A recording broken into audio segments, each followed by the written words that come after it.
most active bookers and active learners in the space.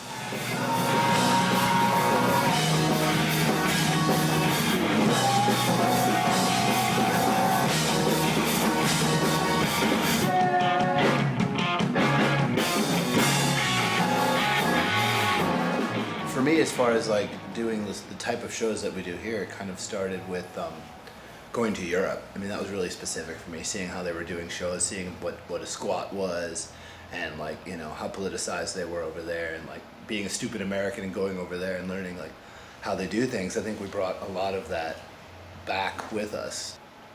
I think Laughing Horse is important as a show space, not only because of the DIY factor, where the whole thing is run by people volunteering very much in the same way that it would be at a house or a basement show, but you have all of that, and then you also get to be surrounded in this atmosphere of like radical politics. This is a little bit more above ground than basement shows or like house shows, you know, and it has an established presence of this political place, which I hope that it, you know, ends up being like a positive influence on the people who attend shows. To become part of something more than just what's already out there when you open the paper and this is happening, you know, you don't really ever think like what goes into this event happening. Friday night at this venue, this band is playing there, and that's it.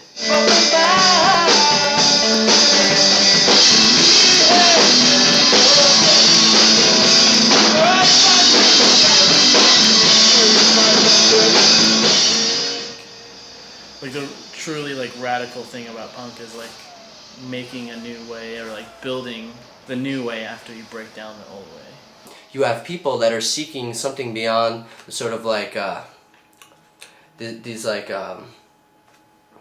sort of like predetermined ways of how we're supposed to, you know, enjoy ourselves and how we're supposed to experience entertainment, being at music. I can't even count the number of times that I've been to a show at Laughing Horse where I've looked around and seen all the people that were here just, you know, rocking out, and just gotten overwhelmingly happy about the scene in Portland and, you know, the punk hardcore scene in general, and how authentic it is in a world where it's so hard to be authentic.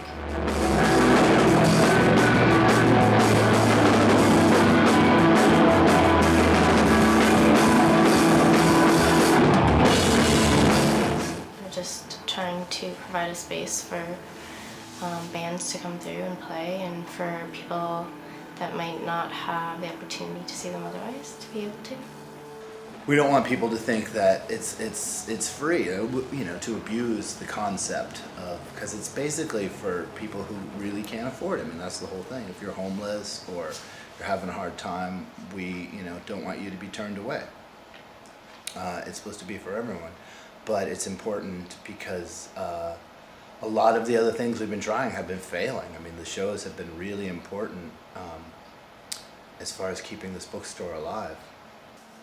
I've been here 7 or so years, and I've seen a lot come and go, and I feel like Laughing Horse has been the one that's kind of stayed the longest so far. And so it's like just owning the fact like, hey, I don't have money right now.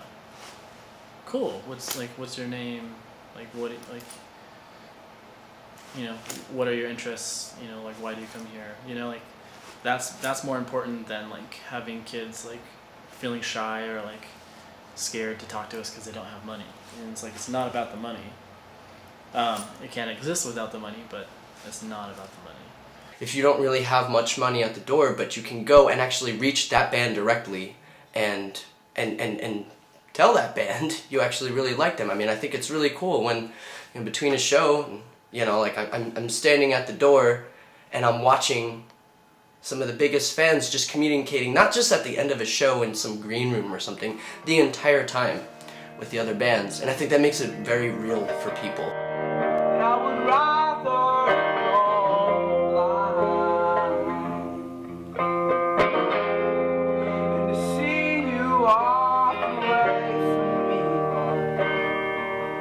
Bye.